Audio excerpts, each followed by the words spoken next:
भारत में है, आनंद गंगा तट पे है, और आनंद फकीरी में है, अमीरी में नहीं। आनंद कहाँ है? फकीरी में, अमीरी में नहीं। आनंद की परिभाषा क्या है? तो आनंद वो है जिसमें परमात्मा का जिनहि बिलोकत अति अनुराग, जिनहि बिलोकत अति अनुराग, जिनहि बिलोकत अति अनुराग, जिनहि बिलोकत अति अनुराग, जिनहि बिलोकत अति अनुराग, जिनहि बिलोकत अति अनुराग, जिनहि बिलोकत अति अनुराग, बरबसराज सुख ही सब त्यागा, बरबसराज सुख ही सब त्यागा, निर्मल मन जन सो मोहि पावा, निर्मल मन जन सो मोहि पावा, निर्मल मन जन सो मोहि पावा, निर्मल मन जन सो मोहि पावा, मोहि कपट शीघ्र नमा,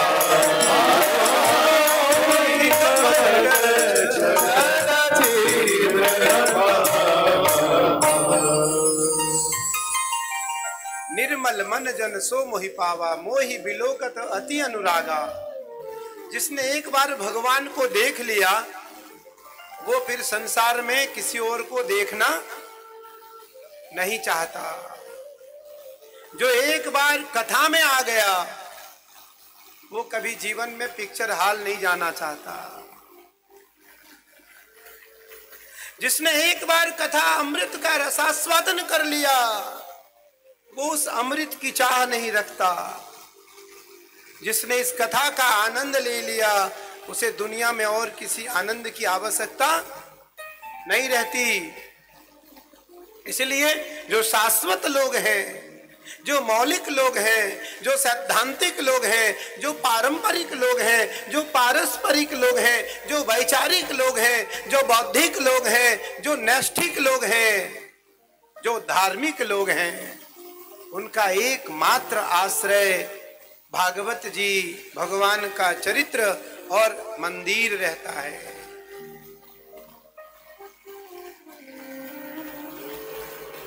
आज भगवान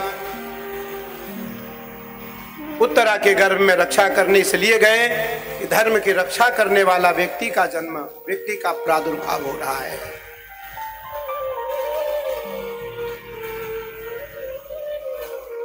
महाराज परीक्षित भारतीय परंपरा के मौलिक सिद्धांतों को सुधारने के लिए आ रहे हैं। हरि ओम भद्रं कर्णेभिः शृणुयामदेवा भद्रं पश्येमाक्षभिर्यजत्राः स्थिरैरङ्गैस्तुष्टुवागुंसस्तनूभिर्व्यासेमहि देवहितं जदायुः। भद्रं कर्णे, जो भद्र करने, सबको भद्र सुनाने आ रहे हैं, जो सबका भद्र चाहते हैं। करणे भी शृणुयाम देवा, जो सबको सुनाने का प्रयास, जो भद्र करे, भद्र सुने, भद्र देखे। जिसके वाणी में अभद्रता ना हो, जिसके कान में अभद्र सुनने का आदत, सुनने की आदत ना हो, जिसकी आंखों में अभद्र देखने की आदत ना हो, उसे भद्र कहते हैं। जीवन में एक गांठ बांध लो, ना हम कभी भद्र सुनेंगे, ना कभी अभद्र सुनेंगे, ना कभी अभद्र देखेंगे और ना कभी अभद्र बोलेंगे। ना आचरे तुम, ना श्रवण तुम, ना दृष्ट तुम। ना आचरण करेंगे, ना देखेंगे, ना कदापि सुनेंगे। आप देखना धीरे धीरे धीरे परमात्मा आपके करीब आ जाएगा, एक बार में नहीं। कब? जब निर्मल मन जन सो मोहि पावा, मोहि कपट छल। गंगा जी जैसे जब आपका मन होगा, गंगा जी जैसा पवित्र आपका मन होगा। गंगा क्या देती है? जो लोग लगभग, अच्छा यहाँ कितने लोग गंगा, हरिद्वार या काशी या प्रयाग, कितने लोग गए? उस हाथ उठाओ तो। महादेव नमः पार्वती पतये हर हर महादेव।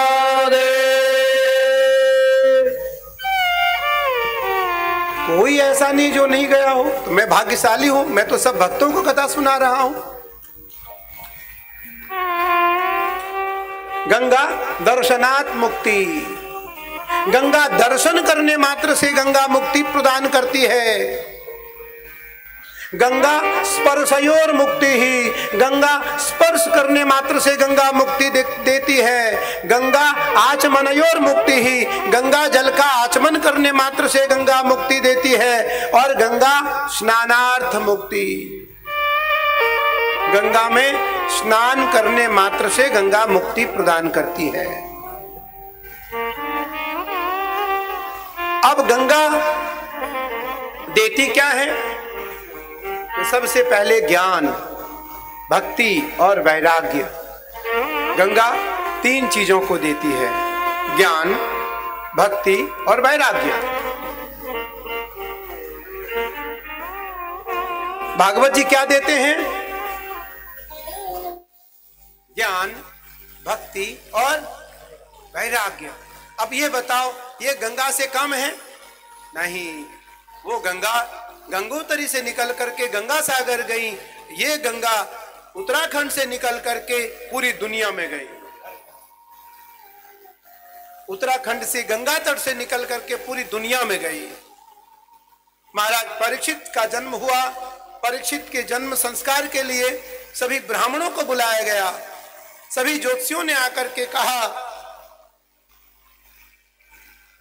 जब इनकी कुंडली बनाई गई तो अनेकानेक फलादेश हुए। कम समय में दिग्विजयी होंगे, धर्म सम्राट होंगे, परंपरा के रक्षक होंगे, नीति परंपरा और मौलिक सिद्धांतों के जड़ होंगे, परंपरा की उपासना में अपनी ख्याति को स्थापित करेंगे, गौ ब्राह्मण साधु संत सज्जनों की रक्षा के लिए स्वयं को अर्पित कर देंगे।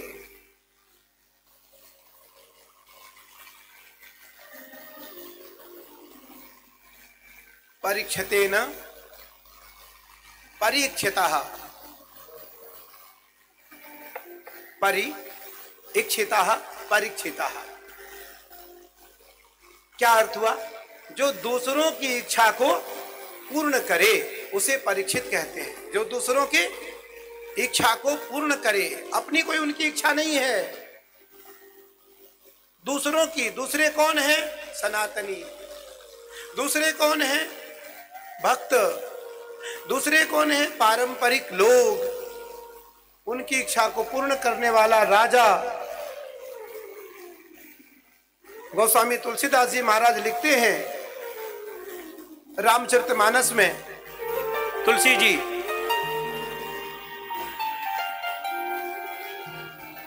कि जाके राज प्रिय प्रजा दुखारी, जा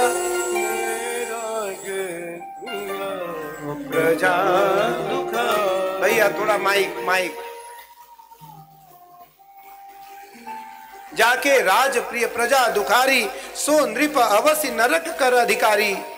जिस राजा के राज्य में प्रजा दुखी हो उस राजा को नरक मिलता है, उस राजा को नरकगामी होना पड़ता है। आज महाराज परीक्षित जैसे राजा आए और परीक्षित का राज्याभिषेक हुआ, परीक्षित को राजगादी मिली, पर परीक्षित जब राजा बने तो हर व्यक्ति को लगता है मैं राजा बना तो अब मुझे कोष में क्या मिला, राजकोष में क्या मिला, पारंपरिक रूप से क्या संपदा मिली। तो महाराज परीक्षित को भी लगा मैं एक बार अपने कोष खजाने को देख लूं। तो महाराज परीक्षित देखने के लिए गए। जब संदूक को खुलवाया तो संदूक में एक विशाल सोने का मुकुट था। उस सोने के मुकुट को महाराज परीक्षित ने धारण करने का निर्णय लिया।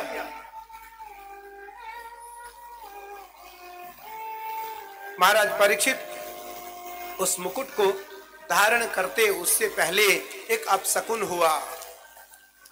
क्या अपशकुन हुआ? उनके दाएं से बाएं एक बिल्ली ने रास्ता काटी। पर महाराज संकोच बस उस मुकुट को रख नहीं पाए। उस मुकुट को महाराज परीक्षित ने धारण कर लिया। इसलिए कहा गया है कि अगर सोना कोई दे, ब्राह्मणों को छोड़कर, ब्राह्मण को कोई दे तो खूब लें, सन्यासी को सोना दान नहीं लेना चाहिए। महात्मा सोना न ले। अरे जितने महात्मा बैठे हो कह रहे मेरा नुकसान होगा, कभी इनको कोई दे रहा हो तो इनका नुकसान होगा। स्वर्ण में अपवित्र व्यक्ति के द्वारा यदि स्वर्ण दान किया जा रहा है तो उस स्वर्ण में कलयुग है। स्वर्ण में क्या है? महाराज परीक्षित ने उस मुकुट को धारण किया और महाराज जरासंध का मुकुट था। वह जरासंध का मुकुट महाराज परीक्षित ने धारण किया और महाराज परीक्षित को शिकार करने की इच्छा जग गई। महाराज वन की ओर चले गए धनुष बाण लेकर के।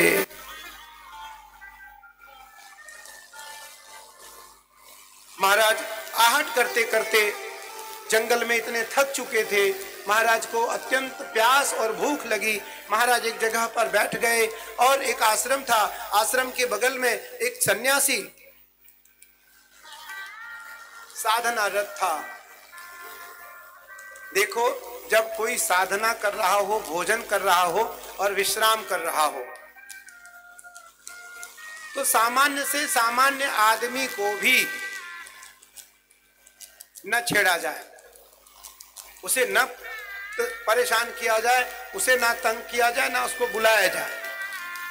पर महाराज परीक्षित को प्यास लगी थी। महाराज ने कहा वारम दे ही, मुझे जल दो, मुझे जल दो, जल दो। लेकिन महाराज साधना में थे। इतने देर में महाराज को लगा कि परीक्षित को लगा कि इस महात्मा बहाने बस मुझे जल न पिलाना पड़े, उस कारण यह जो है वो पानी पिलाने के भय से आंखें बंद करके ध्यान कर रहा है। महाराज परीक्षित को एक मरा हुआ सांप दिखाई पड़ा। धनुष के अग्रभाग से उस सांप को उठाया और महाराज परीक्षित ने सम्यक ऋषि के गले में वह सर्प डाल दी।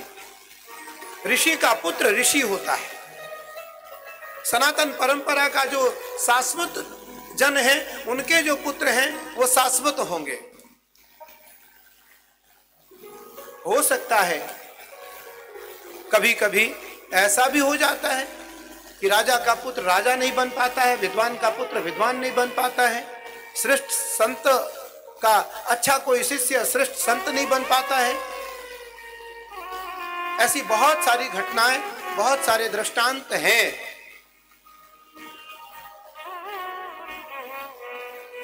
महाराज परीक्षित के द्वारा यह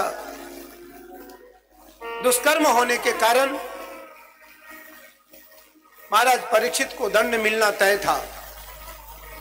सम्यक ऋषि का पुत्र श्रृंगी भगवान सूर्य की उपासना कर रहा था।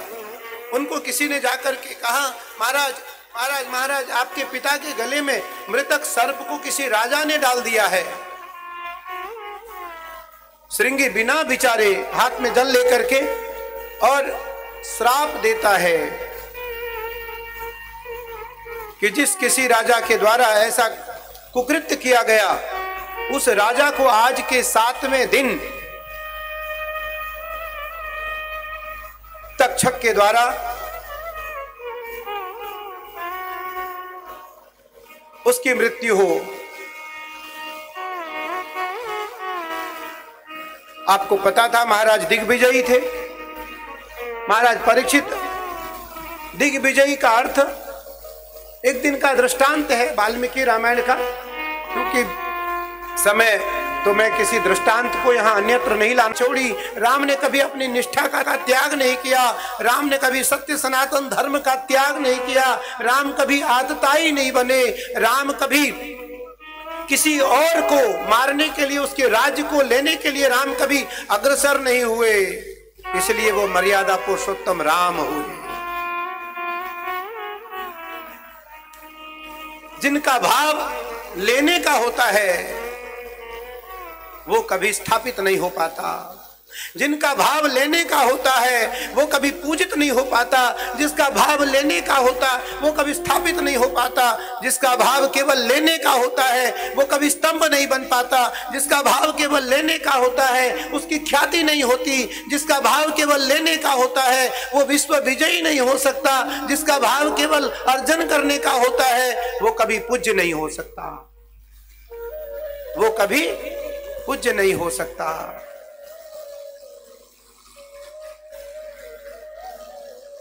एक दिन का दृष्टांत है, मैं सुना देता हूं, बहुत अच्छा दृष्टांत है एक महात्मा का।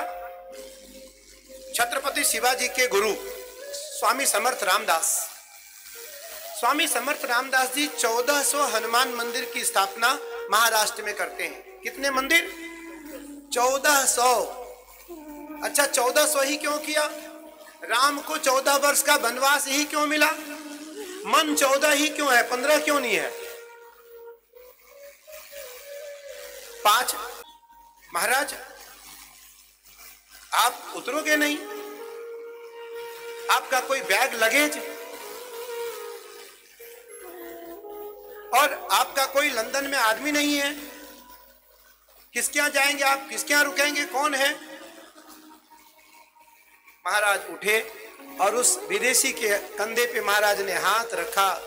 महाराज ने कहा, तुम्हारे सिवा यहां मेरा कोई नहीं है, तुम्हारे सिवा यहां मेरा। आप उस महात्मा का आत्मबल देखो, जो पहली बार महाराज से पूछता है कि महाराज आप चलो, नीचे नहीं उतरोगे, आपका यहाँ कोई है या नहीं है? महाराज कहते तुम्हारे सिवा मेरा कोई नहीं है। तो इसलिए वसुधैव कुटुंबकम, पूरी वसुंधरा राम की है, पूरी वसुंधरा सन्यासियों साधुओं की, सज्जनों की है, पूरी वसुंधरा वेदवादी ब्राह्मणों की है, पूरी वसुंधरा वेद न्यायिक दार्शनिक लोगों की है। जहां जाएंगे वहां अपनी ध्वजा को गाड़ करके आएंगे,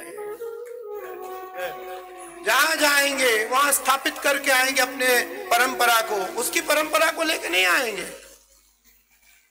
कोई लहसुन प्याज खाता हो खाए, हम तो उसके घर जाएंगे तो उसकी लहसुन प्याज उतने दिन तक तो छुड़वा ही देंगे जितने दिन तक उसके घर पे हम रहेंगे। अब यहाँ बहुत सारे लोग, हमारे मुन्ना बाबू बैठे हैं, मुन्ना सिंह जी, घर पे इनके जाते तो नहीं खा सकता कोई, जब तक हम रहेंगे रसोई हमारी रहेगी, हमारे लोगों की कब्जा रसोई पे रहेगा। आपके जितने लोग आए वो सब हमारी रसोई में खाएं, हम आपकी रसोई में नहीं खाएंगे। हम यदि आपकी रसोई में खाएंगे तो आपको संकल्प लेना पड़ेगा कि स्वामी जी जब तक आप खाओगे, जब तक आप हमारे घर रहेंगे, लहसुन प्याज का आगमन हमारे घर में नहीं होगा। प्रस्थान तो होगा, आगमन नहीं होगा।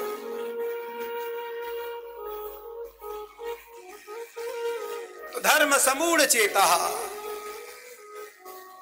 जो चेतनावान धर्म वाले पुरुष हैं।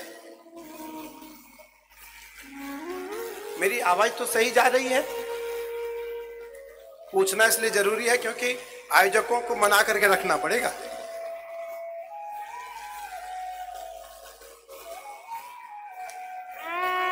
गला खराब हो गई है, कल मुझे पता नहीं चला। देखो साधु है हम लोग, हम कोई कथाकार तो है नहीं, हम तो साधु हैं, साधक हैं, महादेव की और भगवती की साधना करते हैं। बरेली वालों की इच्छा हुई और मैं कथा के लिए यहाँ आ गया। महादेव की कृपा हुई, महादेव ने कहा बरेली चलो, बरेली से तुम्हारा जीवन शुरू हुआ है, पूरी दुनिया को सुनाते रहते हो, कुछ बरेली वासियों को भी सुना करके आ जाओ। महादेव के शरण में आ गए। हमारी तो कथा महादेव की चर्चा है, हमारी तो कथा भगवत चर्चा है। हमारी तो जो हमारा जो जीवन है वो परमात्मा के प्रति समर्पण है, परमात्मा के प्रति समर्पित भाव है। तो इसलिए अगर मेरा गला अगर खराब हो और आपको लग रहा हो तो कोई मेरे लिए अच्छी दवा ले आना, और तो कोई उपाय हो नहीं सकता। तो दवाई मतलब औषधि, जो आयुर्वेदिक औषधि हो। वैसे तो हमने अपने पास रखा है, हमारी मिश्री हमको प्रिय है, इलायची है और लवंग है। पर कथा करें या मिश्री और लौंग खाएं, कथा करें, कथा के बाद फुर्सत मिले खा लेंगे, कोई बात नहीं। हाँ, एक समस्या आएगी, जो गा सकते थे वो गा नहीं सकते। महाराज परीक्षित दिग्विजयी हुए। उस दिग्विजयी के दौरान महाराज परीक्षित, आपको पता ही है, ज्ञान ही है कि कलयुग का आगमन, द्वापर का प्रस्थान, कलयुग का आगमन, द्वापर का प्रस्थान, धर्म अर्थ काम और मोक्ष। इस कलयुग में तो केवल दान और नाम, दो चीज का महत्व है। कलयुग केवल नाम आधारा, सुमरि सुमरि नर कलयुग केवल नाम आधारा, कलयुग केवल नाम आधारा, सुमिर सुमिर नर उतरहि पारा, सुमिर सुमिर नर उतरहि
सुमति तहाँ संपत्ति नाना, जहां कुमति तहाँ विपत्ति निधाना।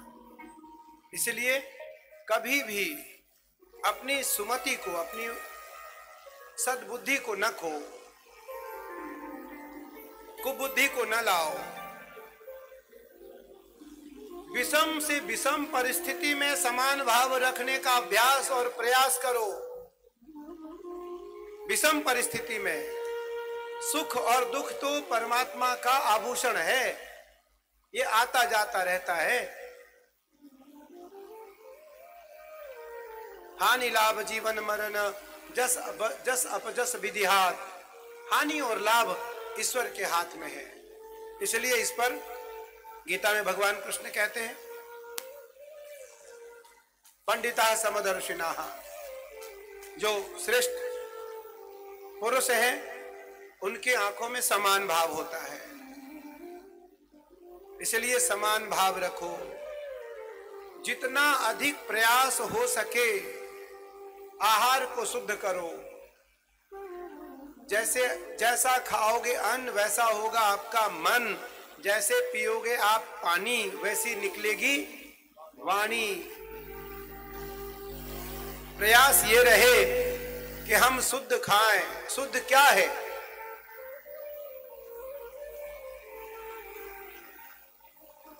कि जो कुछ बने वो ईश्वर को अर्पित किया जाए, जो कुछ बने वो परमात्मा को पहले भोग लगाया जाए।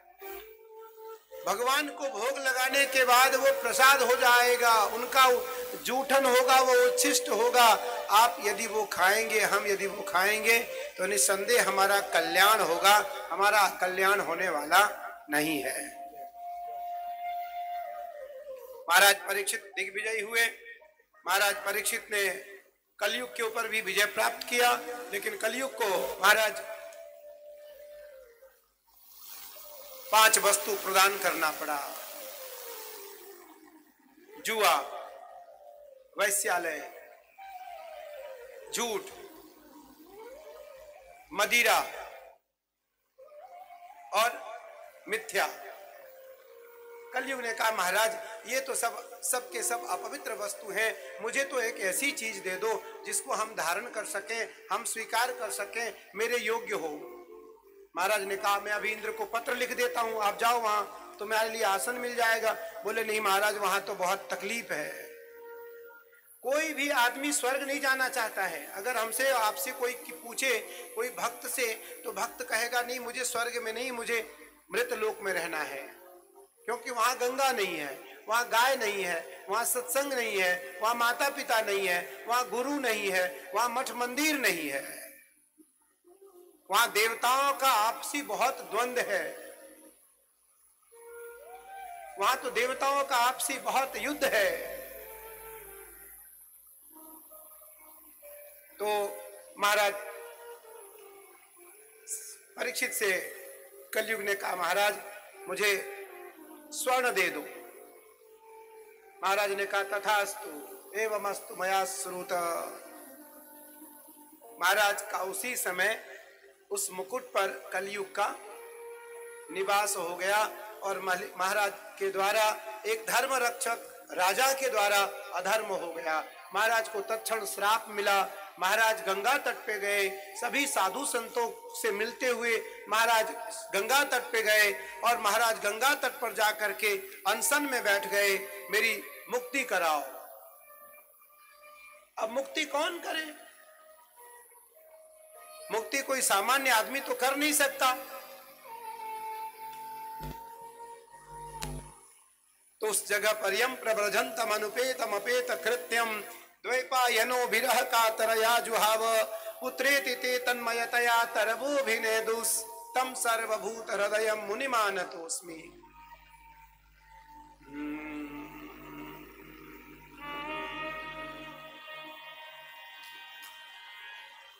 यम प्रव्रजंत मनुपेतमपेत कृत्यम द्वैपायनो विरह कातरया जुहाव पुत्रेति ते तन्मयतया तरवोभिनेदुस् तं सर्वभूत हृदयं मुनिमानतोस्मि।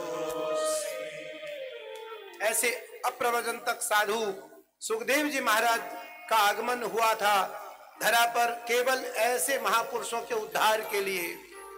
सुखदेव जी गंगा तट पर महाराज परीक्षित को कथा श्रवण कराने के लिए पहुंचते हैं। वो जगह है सुकताल, सुक्रताल, उत्तर प्रदेश में, मुजफ्फरनगर जिले में है, मुजफ्फरनगर जिले में। सुकताल के भी बैठे हैं, तब तो सुखदेव जी के प्रथम श्रोता ही बैठे हैं।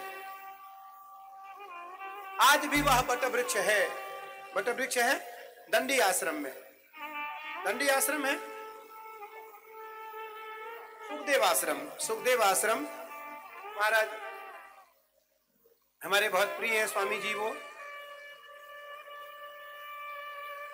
सुखदेव जी गंगा जी के पावन तट पर महाराज परीक्षित को कथा श्रवण कराने के लिए सुखदेव जी महाराज का वहां आगमन हुआ और हजारों साधु संत सन्यासी, हजारों भक्त जनों के बीच में महाराज परीक्षित को कथा श्रवण कराना प्रारंभ किया। जब भगवान स्वयं कथा कर रहे हो, अच्छा 7 दिनों में मुक्ति कैसे मिल सकता है? मुक्ति 7 दिन में तो मिल नहीं सकती है। लेकिन जब सुखदेव जी के सामने यह विषय आया तो सुखदेव जी ने कहा, राजन तुम्हारे लिए 7 दिन नहीं, तुम्हारे लिए 7 पल पर्याप्त है। तुम्हारे लिए 7 पल पर्याप्त है, तुम्हारे लिए 7 क्षण पर्याप्त है मुक्ति के लिए। महाराज परीक्षित खड़े होकर के महाराज सुखदेव का वंदन करते हैं। हरि कथा सुनाने वाले, हरि कथा सुनाने वाले, कराने वाले, तुमको लाखों प्रणाम, तुमको लाखों प्रणाम, तुमको लाखों प्रणाम, तुमको लाखों प्रणाम। हरि की कथा सुनाने वाले, कथा सुनाने वाले, हरि की कथा सुनाने वाले, प्रभु की कथा सुनाने वाले, तुमको लाखों प्रणाम, तुमको लाखों प्रणाम, तुमको लाखों प्रणाम, तुमको लाखों प्रणाम।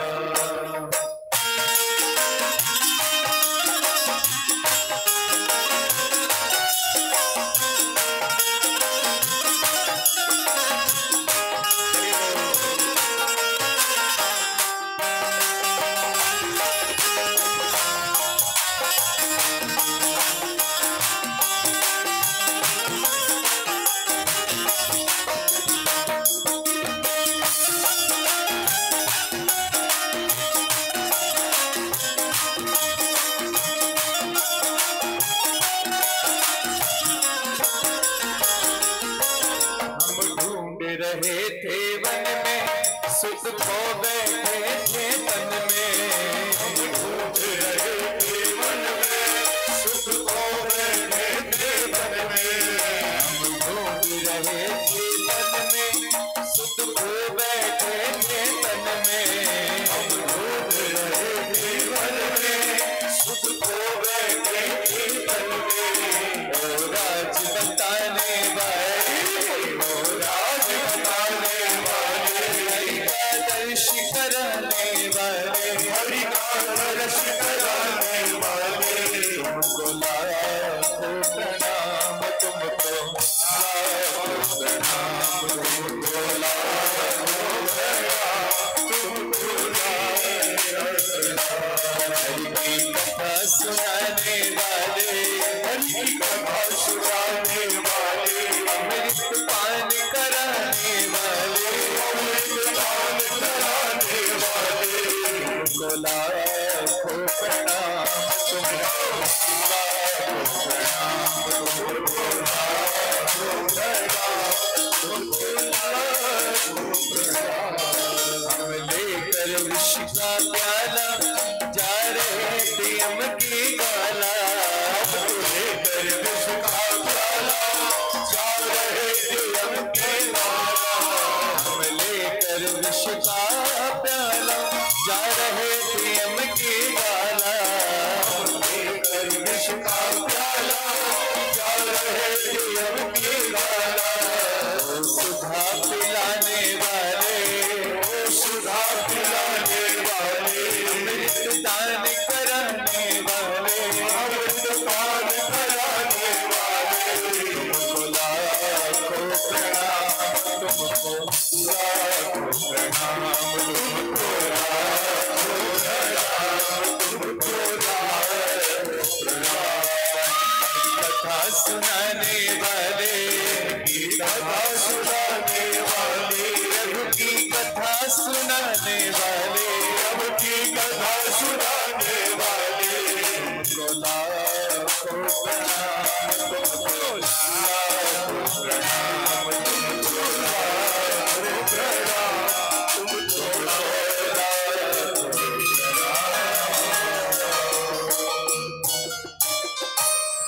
अग्निदं तुमया ज्ञान बंधरहितः वश्यतः, आत्मचिन्तनमया प्रातः दृष्टिस्त्वं तत्पुरुषोत्तमः। उस महापुरुष परमात्मा का चिंतन करने वाले जो सतत लोग हैं, महर्षि वेदव्यास जी सुखदेव जी, सनत कुमार,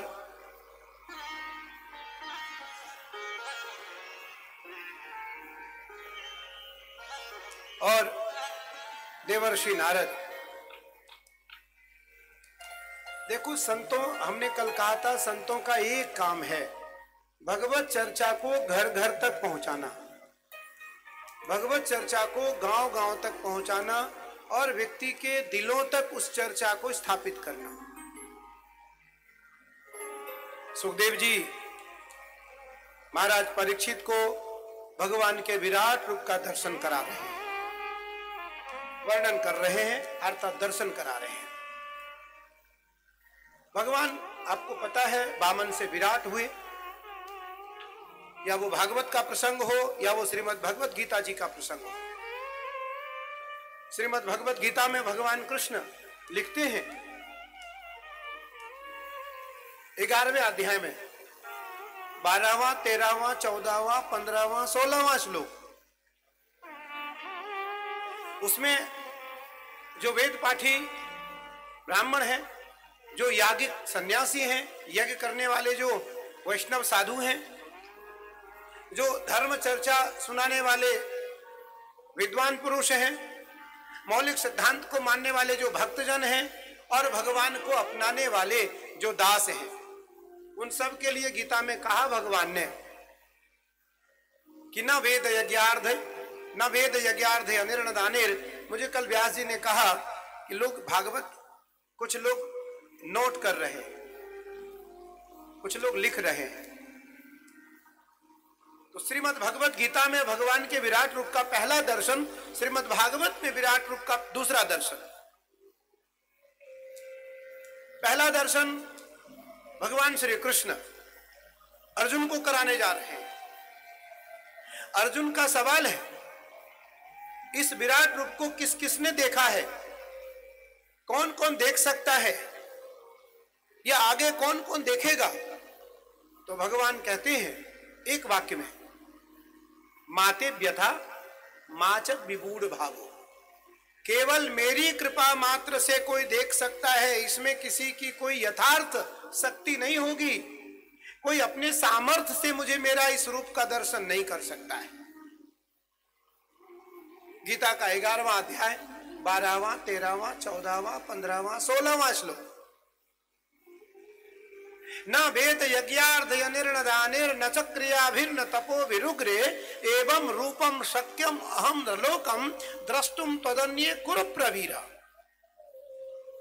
हे कुरु प्रवीर पार्थ, न वेदाध्ययन से, 4 वेद हैं, 20-20 साल की उम्र चाहिए चारों वेदों का अध्ययन करने के लिए, 80 साल की उम्र हो गई। हमारे बापू गोपालानंद ब्रह्मचारी वेद विद्यालय के जो आचार्य हैं पवन दत्त जी, इनको पूरी वेद याद है, कर्मकांड पूरी वेद इनको स्वरित याद है, सस्वर याद है, पूरी संहिता। पूरी संहिता में 1900 मंत्र हैं, 40 अध्याय हैं, 7 ऋचाएं हैं। मैं ये तो नहीं कहूंगा मुझे भी याद है, लेकिन लगभग हमें भी याद है।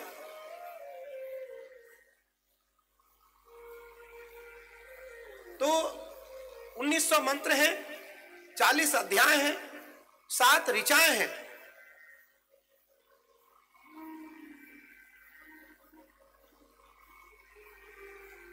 भगवान कृष्ण ने कहा ना वेद यज्ञ, ना वेदाध्ययन से, ना यज्ञ से मुझे कोई पा सकता है, ना वेद यज्ञार्थ अनिर्न दानेर, ना कोई दान से। ये इतना बड़ा यज्ञ हो रहा है, एक भागवत कथा 100 यज्ञ के बराबर है। एक भागवत कथा 100 यज्ञ के बराबर है। अगर मैं कोई दान देने के लिए नहीं कह रहा हूं, क्षमा करना, मेरा कोई ऐसा भाव नहीं है, लेकिन यदि किसी ने इसमें 1 रुपया भी दिया है या देगा, उसे 100 यज्ञ का फल प्राप्त होगा।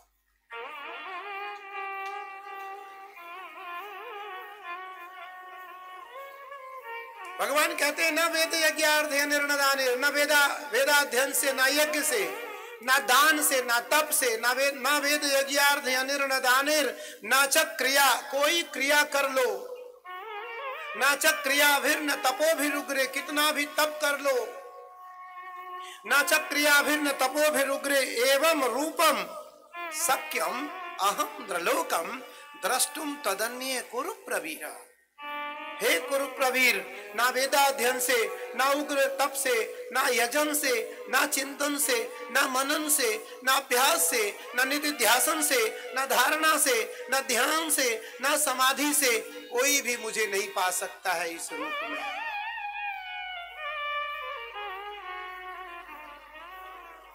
फिर अर्जुन ने कहा, भगवान आपको पा कौन सकता है इस रूप में? तो भगवान ने कहा, माते व्यथा माच विमूढ़ भावो, केवल मेरी कृपा मात्र से जो मेरे शरण में आकर के कह देता है त्राहि माम शरणागतोस्मि मामे रक्षो विरक्षताम, जो मेरे शरण में आकर के शरणागत हो जाता है और भगवान कहते हैं गए शरण प्रभु काहुन त्यागा, भगवान के शरण में जो एक बार चला जाता है भगवान उसका त्याग नहीं करते हैं, भगवान उसका आलिंगन कर लेते हैं, भगवान उसको अपना लेते हैं, भगवान उसको हृदय से लगा लेते हैं। भागवत जी का भी यही भाव है। भगवान विराट रूप का दर्शन सुखदेव जी महाराज परीक्षित को, पुराणों के 10 लक्षण, भगवान सुखदेव जी विदुर, देखो मैं विदुर जी की बड़ी बात कभी कभी करता हूं, यहां समय बहुत कम है।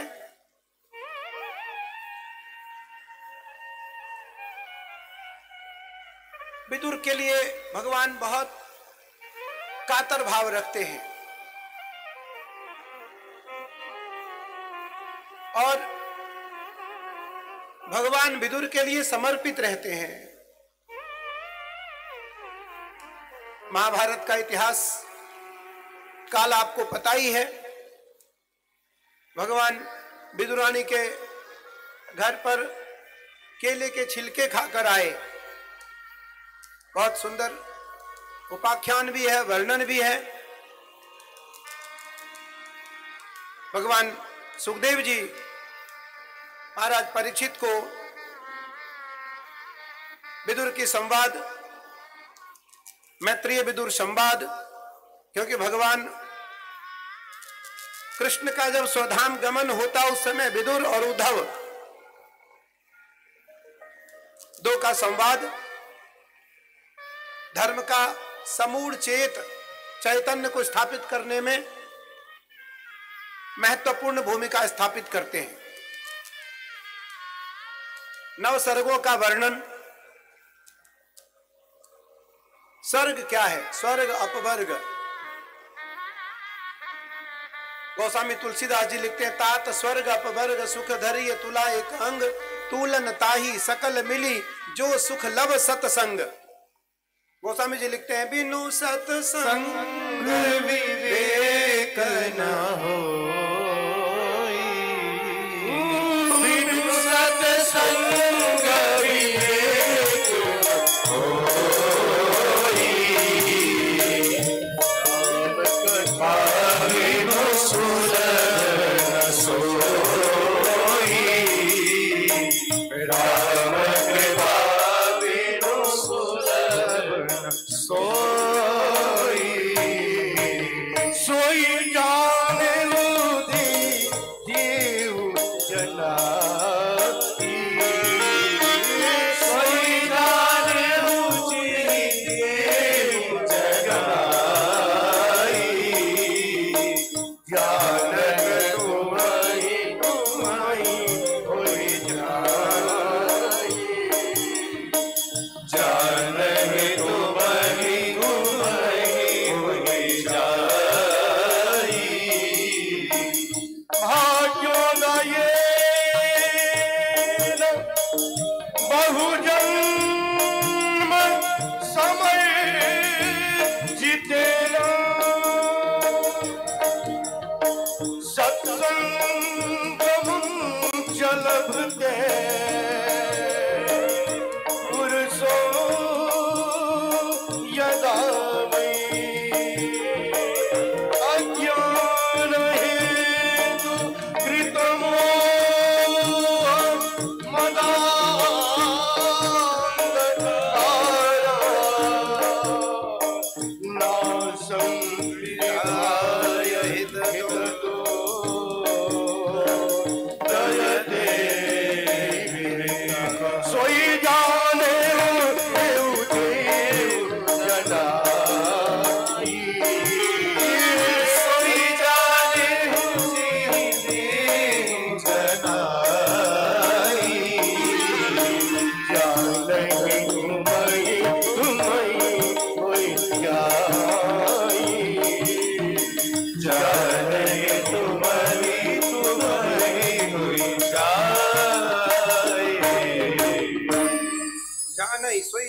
देई जनाई जानत तुम्हें हो जाए।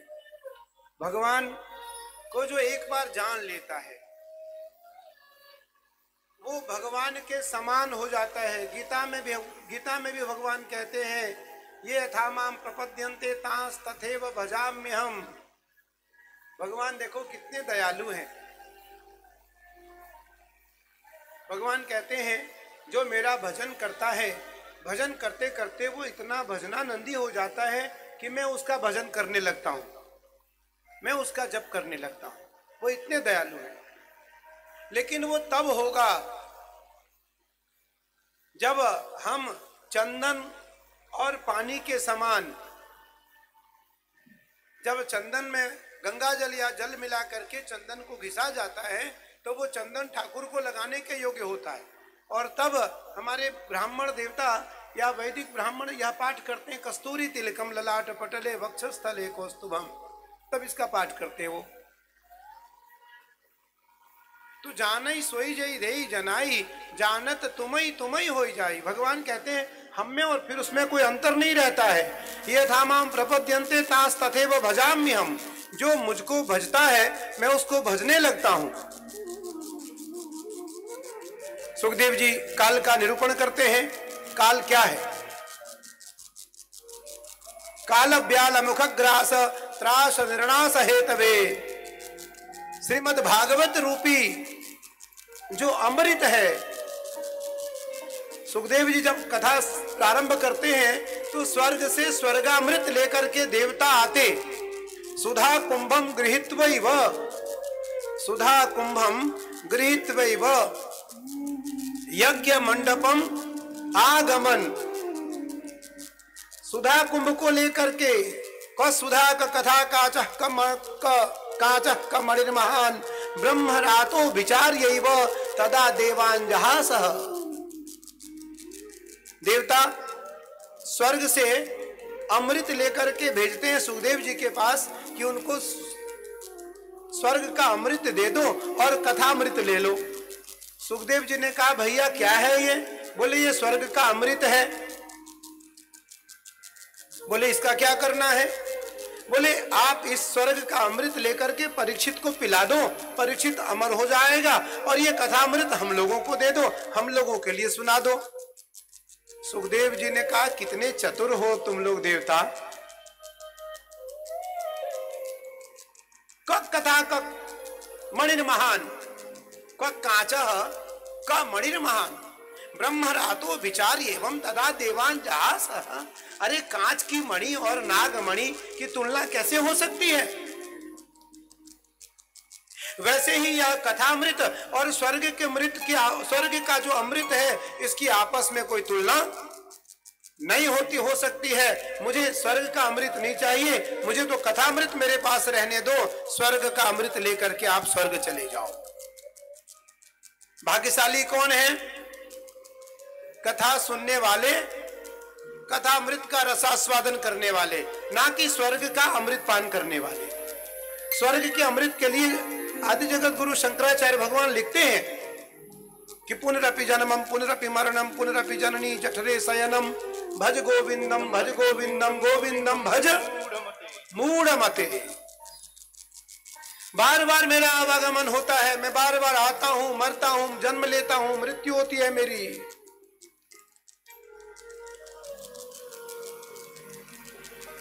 लेकिन जो कथा अमृत का पान कर लेता है वो शाश्वत रूप से, देह रूप से, पंच भौतिक रूप से तो उसकी मृत्यु होती है, लेकिन वास्तविक रूप से उसकी मृत्यु नहीं होती है। तो धन्यात्मा कौन है? धन्यवाद के पात्र कौन है? कथा सुनने वाले। कथा करने वालों के लिए भागवत में नहीं आया, सुनने वालों के लिए आया है। तो काल व्याल मुख ग्रास त्रास निर्णास हेतवे काल का निरूपण किया। अतल वितल सुतल तलातल रसातल महातल पाताल लोका नाम भूलोक भुवरलोक स्वरलोक महरलोक जनलोक तपलोक सत्यलोक अव्य सप्तलोका नाम अधोभागे चक्रवाल शैल महाफणिराज शेषस्य। इन 14 लोकों का वर्णन काल के रूप में आया कि जो लोग भी इस धरा पर आते हैं वो सब काल के व्याल का ग्रास बन जाते हैं। लेकिन जो भागवत जी के शरण में आता है, काल उसका बाल भी बांका नहीं कर पाता। जो भागवत जी के शरण में आया, जिसने भागवत जी को अंगीकार कर लिया, जिसने भागवत जी को स्वीकार कर लिया, काल उसका बाल भी बांका नहीं कर सकता है। काल का निरूपण हुआ, दीति के गर्भ से जय और विजय भगवान के दो पार्षदों का जन्म हुआ और भगवान कपिल का उपाख्यान। महाराज करदम ऋषि ने 100 वर्षों तक तप किया। करदम ऋषि के द्वारा 100 वर्षों तक तप हुआ। भगवान नारायण उस मार्ग से निकल रहे थे। नारायण का मन हुआ कि कपिल का आश्रम है, मैं 2 पल के लिए होता जाऊं। भगवान नारायण आए। भगवान नारायण के चरणों में महाराज करदम ने प्रणति किया। महाराज करदम ने प्रणाम किया। महाराज करदम आपको प्रणाम करता है।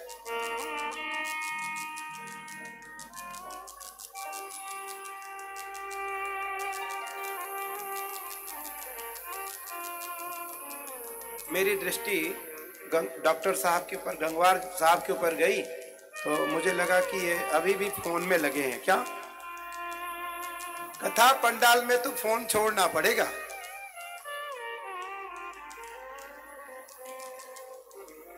फोन परित्यागः। जिस प्रकार से काम क्रोध लोभ मोह भर का त्याग करो, उसी प्रकार कम से कम पंडाल में भी दूरभाष का आयोजकों के लिए छूट है। कुछ समस्या इनकी रहती है। विधायक जी सारा कर रहे हैं, हमने फोन पकड़ा दिया है बच्चों को। अच्छा है,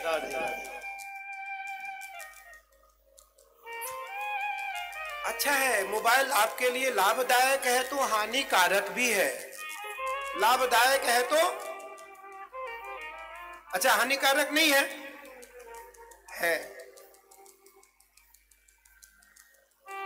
तो इसीलिए हमें कुछ जगहों पर सावधानी रखनी होगी। लोग हनुमान चालीसा पढ़ते हैं सुबह, श्री गुरु चरण सरोज रज निज। अरे भैया समय हो गया जाने का, देखो नाश्ता तैयार हुआ क्या। फिर वापस वहीं से शुरू करते हैं। 2 मिनट बाद फिर वापस बुलाए, अरे टाइम हो गया हमको ऑफिस जाना है। या मैं कह रहा हूं आप हनुमान चालीसा पढ़ रहे हो या नाश्ता तैयार करवा रहे हो। कम से कम 5 मिनट आप परमात्मा के लिए निर्द्वंद भाव से निकालो। मंद मंद मुस्कुराओ, सीधे बैठो और एक स्वर में पाठ करो। जो सतवार पाठ कर कोई छूटई बंदी। हाँ, इस बंधन से छूट जाओगे जिसको छूटना है। तो इसीलिए बड़े सरल भाव में देखो। मुझे सब कहते हैं कि मैं बहुत सरल हूं और मैं बहुत सबसे मिलता रहता हूं। हमारे विधायक जी अनिल शर्मा जी, ये विधायक जी, हमारे राजेश जी, पुनीत जी, मुन्ना बाबू, सब मुझे कहते रहते हैं गुरु जी आप दिन में खाने का थोड़ा समय रखो, रात्रि में सबसे मिलने का। रात को भी हम लोग करीबन 2 बजे के आसपास सोए। परसों भी 2 बजे सोए। उसके एक दिन पहले सुबह 4:30 बजे सोए। अब बताओ 4:30 सोएंगे तो कब उठेंगे? क्योंकि 2.5 घंटे 3 घंटे भगवती की सेवा करनी है बिना नागा। 365 दिन माई की सेवा करनी है, महादेव की सेवा करनी है। सोना भी जरूरी है, या निशा सर्वभूतानां तस्याम जागृति संयमी, और जगना भी जरूरी है। तो उस परिस्थिति में आपको कुछ समय तो जरूर निकालना पड़ेगा। मैंने कल भी कहा था आपको कि जब तक रहेगी जिंदगी फुर्सत न होगी काम से, कुछ समय ऐसा निकालो, प्रेम कर लो सिया राम से। ये दुनिया दर्शन का है मेला, ये मिया दर्शन का है मेला। दुनिया दर्शन का है मेला, ये दुनिया दर्शन का है मेला। अपनी करनी पार उतरनी, अपनी पार उतरनी, अपनी करनी पार उतरनी, अपनी करनी पार उतरनी। चाहे गुरु हो या चेला, चाहे गुरु हो या चेला, ये दुनिया दर्शन का है मेला, ये दुनिया दर्शन का है मेला, ये दुनिया दर्शन का है मेला, ये दुनिया दर्शन का है मेला।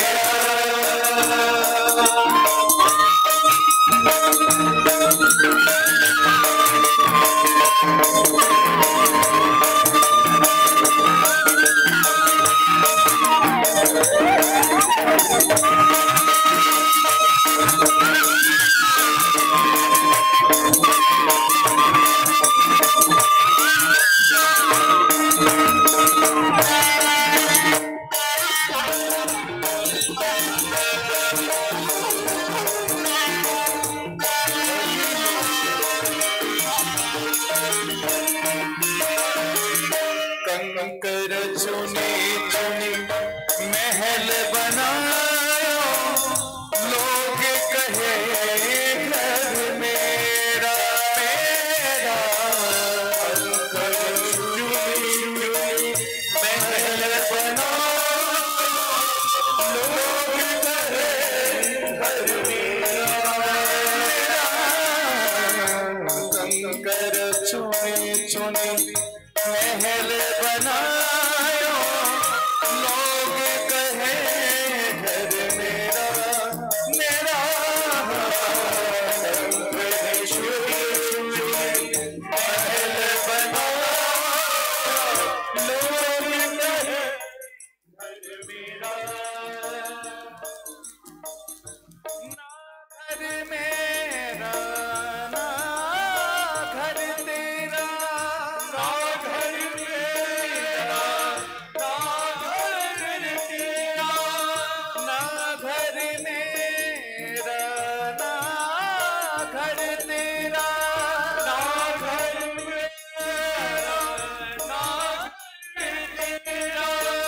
चिड़िया रैन बसेरा, ये दुनिया दर्शन का है मेला, ये दुनिया दर्शन का है मेला।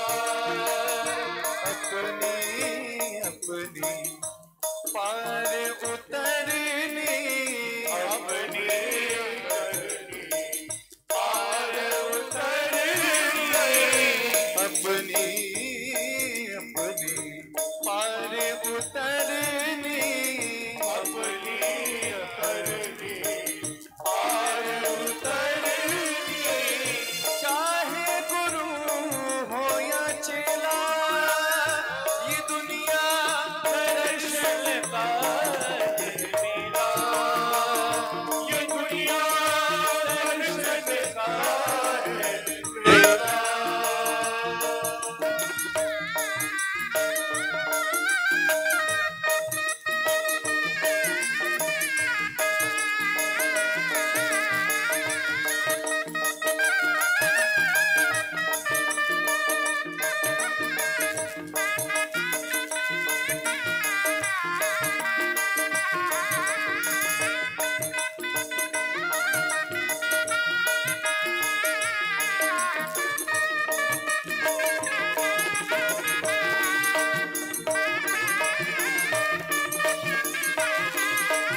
महल बनाया, खेला चुनाया, खेलन को सब खेला रे खेला।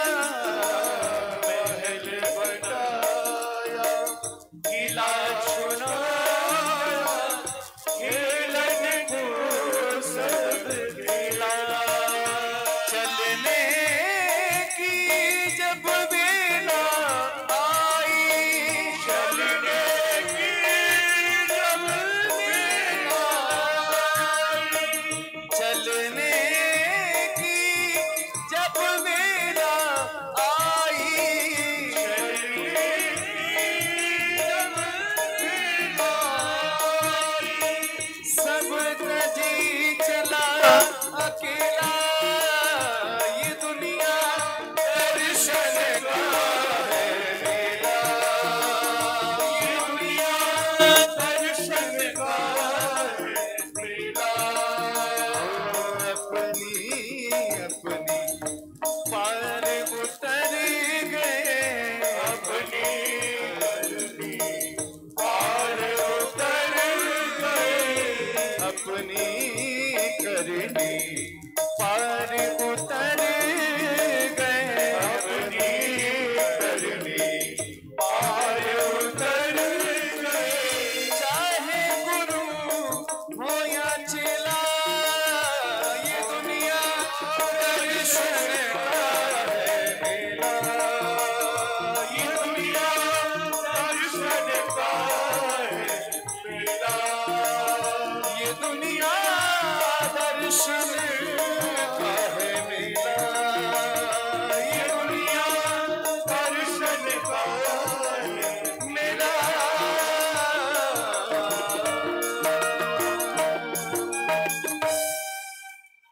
कपिलोऽप्याख्यानमया देवः आत्मनोऽपि प्रसूतकः देवहूतिं प्रयाते नः मया त्वं ख्यातिमत्परः। कपिलोपाख्यान आपको पता है, सिद्धा नाम कपिलो मुनि, सिद्धों में कपिल।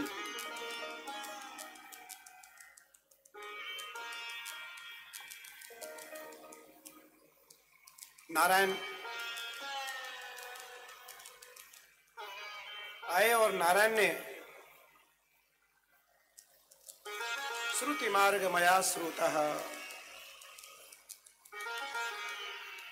कर्दम ऋषि से कहा, महाराज मैं इस मार्ग से निकल रहा था, मुझे आपसे मिलने की इच्छा हुई। कर्दम ऋषि ने प्रणाम किया। कर्दम ऋषि ने कहा, महाराज मेरी केवल एकमात्र इच्छा थी आपको नमस्कार और वंदन करने की। भगवान ने कहा, देखो मैं तुम्हारे मन की बात जानता हूँ, तुमने शादी के लिए 100 वर्षों तक तप किया है। नहीं महाराज, मेरा ऐसा कोई मन नहीं था भगवान, मुझसे झूठ न बोलो, मैं सब जानता हूँ। यदि तुमने हमारे कथनानुसार विवाह नहीं किया और जो शादी तुम्हारी तय होने जा रही है उसके बाद तुम्हारी शादी तय नहीं होगी। कर्दम ऋषि ने कहा, भगवान जब आप कह ही रहे हैं तो मैं तैयार हूं, यदि अनुकूल हो तो या प्रतिकूल हो तो मैं तैयार रहूंगा। इस सृष्टि के प्रथम पुरुष महाराज मनु, शत्रुपा, अपनी बेटी देवहूति और उनका एक पुत्र उत्तानपाद, चारों को लेकर के महाराज के आश्रम में पहुंचते हैं। महाराज बैठने के लिए एक आसन देते, चारों उस पर बैठने के लिए तैयार होते हैं, तीनों बैठ जाते हैं। महाराज देवहूति देखते हैं कि देवहूति उस आसन पर बैठती नहीं है, उस आसन पर बायां हाथ रखती है और जमीन में बैठ जाती है। कर्दम ने कहा, महाराज मनु तैयार हो अथवा न, मैं इस सौभाग्य सालनी स्त्री से जरूर विवाह करूंगा और मैं अपना प्रस्ताव रखूंगा। आखिर क्यों? तो पहले की परंपरा थी,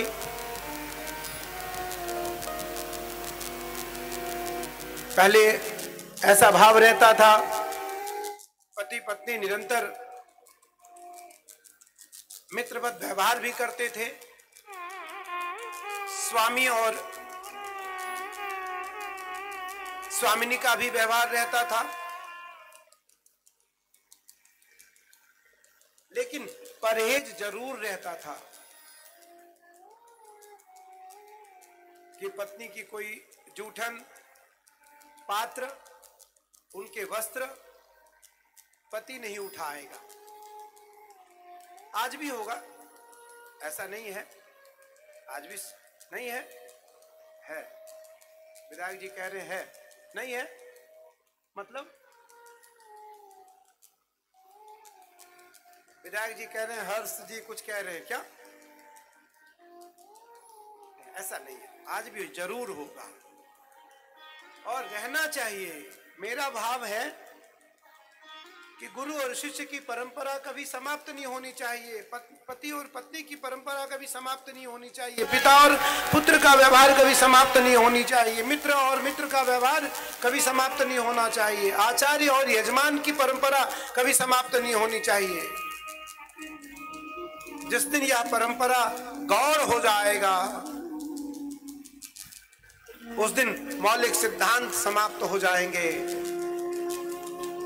महाराज मनु अपनी पुत्री को लेकर के आते हैं और कर्दम ऋषि के सामने महाराज मनु ने प्रस्ताव रखा, महाराज मेरा आने का कारण मेरी बेटी का विवाह आपके साथ। कर्दम ऋषि ने कहा, मुझे स्वीकार है आपकी पुत्री, लेकिन मेरा एक शर्त है, एक संतान होने के बाद संन्यास ले लूंगा। एक संतान होने के बाद मैं संन्यास ले लूंगा। यदि आपकी पुत्री को यह संकल्प या यह प्रतिज्ञा स्वीकार है तो मुझे शादी में कोई आपत्ति नहीं है। देवहूति बोली, महाराज मैं भी ईश्वर का चिंतन करना चाहती हूं। मैं जीवन पर्यंत गृहस्थ आश्रम में रह करके मैं नाना प्रकार की जंजालों में युक्त नहीं रहना चाहती। गृह कारज नाना जंजाला ते अति दुर्गम शैल विशाला। गृह कारज जो है वो नाना प्रकार के जंजाल हैं, लेकिन गृहस्थ जीवन अत्यंत श्रेष्ठ और सुंदर गृहस्थ जीवन भी, गृहस्थ आश्रम भी है। सभी सन्यासी, अगर मैं आज सन्यासी बना तो गृहस्थ आश्रम से आया, माँ के गर्भ से आया।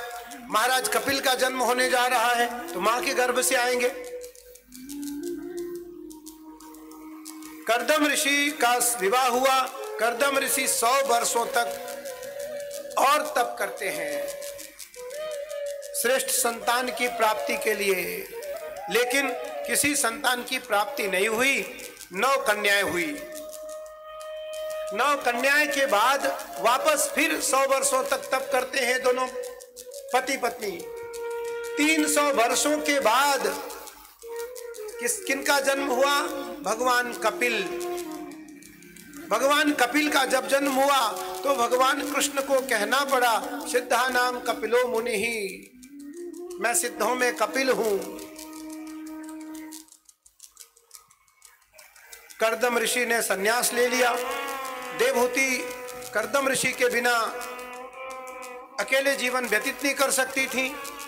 कर्दम ऋषि का संन्यास के बाद देवहूति अपने पुत्र से, कपिल से कहती हैं, पुत्र मुझे भी संन्यास दो, मैं भी संन्यास लेना चाहती हूँ। आज इस भारतीय परंपरा के इतिहास में एक पुत्र अपनी माँ को दीक्षा देने जा रहा है, शिक्षा देने जा रहा है, योग का न्याय मार्ग, परंपरा का ज्ञान देने जा रहा है। और सांख्य योग के प्रचयिता महाराज कपिल, सांख्य योग के रचयिता, सांख्य योग के प्रणेता महाराज कपिल ने अपनी मां को आत्मज्ञान दिया। यम नियम आसन प्राणायाम प्रत्याहार धारणा ध्यान स्वाध्याय, मन वाणी शरीर पे निरोध करने की लीला सिखाई। 10-14 इंद्रियों को बस में रखने का अभिप्राय बताया। 14 इंद्रियों को मन में कैसे, 14 इंद्रियों को कैसे बस में किया जाए उसकी उपाय बताई। ध्यान मार्ग में किसका ध्यान किया जाए, मौलिक सिद्धांत का ध्यान क्या है, उस ध्यान की ओर लेकर मां को गए। उस समय कपिल ने मां देवहूति को, जब शिशु छोटा सा बालक अपनी मां के गर्भ में रहता है और वो 5 और 6 वर्ष की अवस्था में, 5 और 6 महीने की अवस्था में रहता है, उस समय वह बालक मां के गर्भ में उल्टा हो जाता है और परमात्मा का निरूपण करता है। वो उस समय बालक भगवान से कहता है कि मैं मां के गर्भ से न निकलूं तो अच्छा है, मुझे इस समय का जो आनंद है वह आनंद लेने दीजिए। लेकिन संयोगवश वह बालक मां के गर्भ से बाहर आता है और उसकी ईडा और पिंगला नाम की नाड़ी जागृत हो जाती है, सुषुम्ना नाम की नाड़ी सुप्त हो जाती है और वो रुदन करने लगता है, रोने लगता है। आज कपिल जी के द्वारा उनकी मां की भी स्थिति यही है, मां की भी दशा यही है। वो 6 महीने की शिशु जैसे हो गई है और ध्यान मार्ग में चली गई। ज्ञान मार्ग में वो अपने आंखों को बंद करके अपनी तर्जनी को अंगूठा में स्पर्श करा करके रीढ़ की हड्डी को सीधा करके कपिल जी उन्हें आत्मज्ञान दे रहे हैं और वो आत्मा में उस देवत्व को स्थापित करके देवत्व का निरूपण करती हुई उस परमहंस तत्व को प्राप्त करने जा रही है। कपिल जी को लगा कि मां को समाधि लग गई। समाहित मनसः, मां समाधि में चली गई। मां का संन्यास योग प्रारंभ हो गया और अब मां की समाधि टूटने वाली नहीं है। लगी समाधि अखंड अपारा। भगवान शिव की जब समाधि लगती थी, कभी कभी गोस्वामी जी लिखते हैं कि बीते संबत सहस 87, बीते संबत सहस 87, तजे सहत 87, बीते संबत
सहत 87 तजे समाधि शंभु अविनाशी।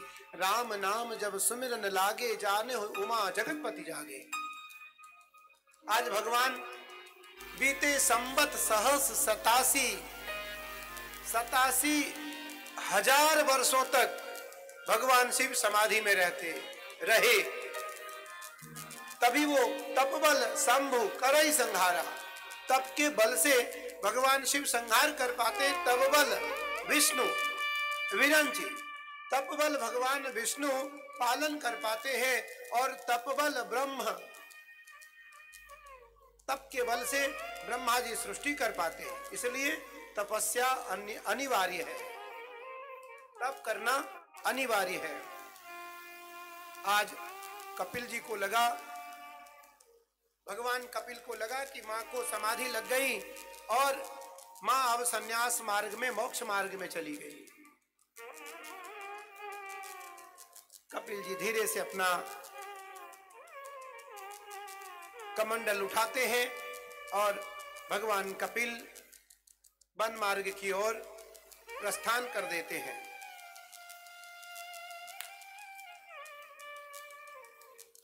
श्रीमद् भागवत जी कपिलोपाख्यान बड़े विधिवत श्रवण कराने का आदेश देता है, पर समय और अवधि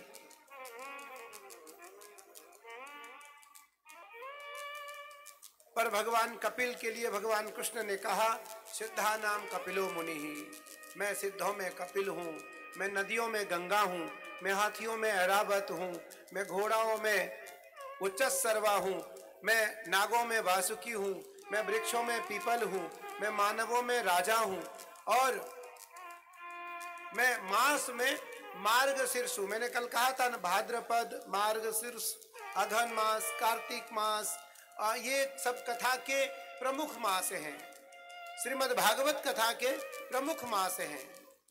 और आप निसंदेह भाग्यशाली हैं, कार्तिक मास के इस पावन पर्व पर, कार्तिक मास के इस पावन मास में, जिसको दामोदर मास भी कहते हैं, मोक्ष मास भी कहते हैं, नारायण मास भी कहते हैं, सृष्ट मास भी कहते हैं, भागवत मास भी कहते हैं, उस मास में आपको श्रीमद् भागवत कथा श्रवण करने का अवसर महादेव के पावन चरणों में प्राप्त हो रहा है। मैं इसके लिए भूरी भूरी आपकी प्रशंसा करता हूं। महाराज सुखदेव मनु कन्याओं का वर्णन करते हैं। ध्रुव चरित्र किसी से छुपा हुआ नहीं है। ध्रुव का चरित्र भागवत में कुछ ही चरित्र हैं। ध्रुव चरित्र हो, प्रहलाद चरित्र हो, उद्धव चरित्र हो, गोपी चरित्र हो। और क्योंकि भागवत जो है वो भक्तों का है, भागवत जो है, मैंने आपसे कल कहा था कि भागवत किसके लिए है? भक्तों की चरित्र का गुणगान है। श्रीमद् भगवत गीता तो भगवान की वाणी है, लेकिन भागवत भक्तों का चरित्र है। भागवत में संपूर्ण भक्तों का चरित्र भरा है। इसमें भगवान अपने चरित्र को मौन रखा है, भगवान ने छुपा के रखा है, गौर रखा है। भक्तों के चरित्र को छुपाया नहीं, छापा है। भक्तों के चरित्र को प्रकाशित किया है और भक्तों के चरित्र को ही भगवान ने इसमें महत्व दिया है।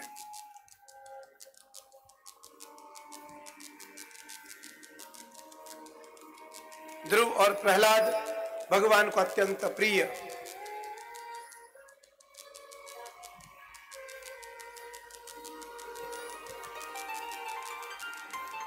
कल मुझे किसने कहा था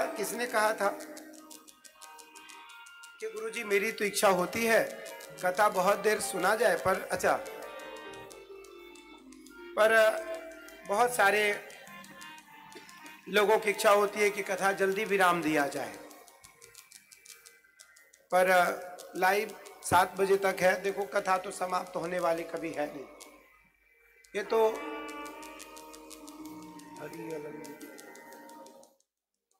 कहा वार्ता अस्ति, कहा हरि अनंत हरि कथा अनंत, हरि अनंत। आचार्य महोदय अति संस्कृत विद्वांसः अस्ति। आचार्य वदितुं हरि अनंत हरि कथा हरि अनंत हरि कथा अनंता गावहि सुनहि बहुविधि सब संता। सागर झा महोदय अति विद्वानः सन्ति। व्याकरणः, वेदः, कर्मकांड विषयः प्रकांड विद्वांसः सन्ति।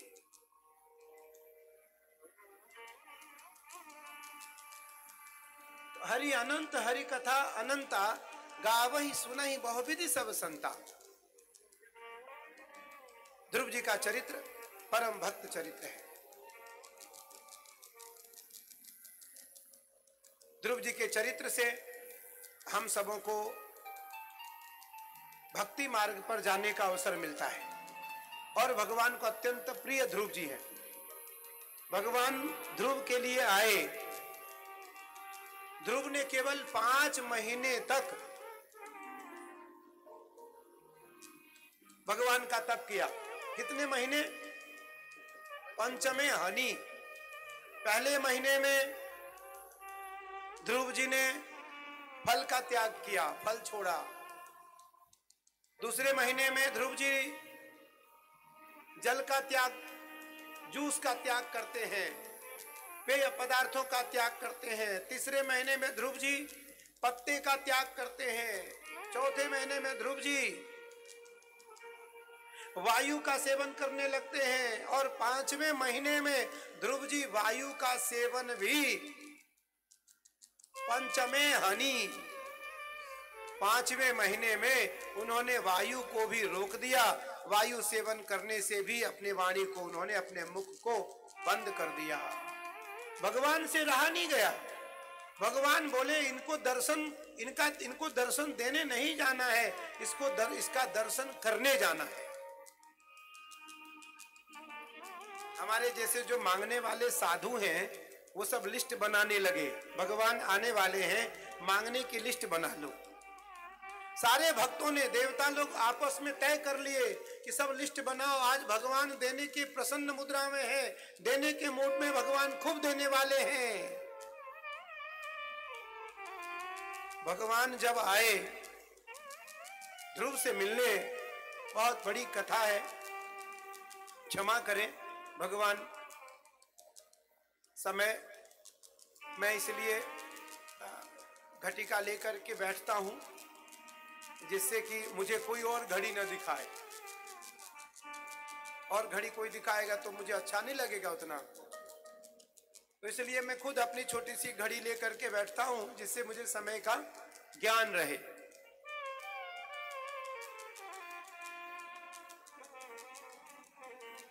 भगवान आए, भगवान का दर्शन ध्रुव जी को प्राप्त हुआ।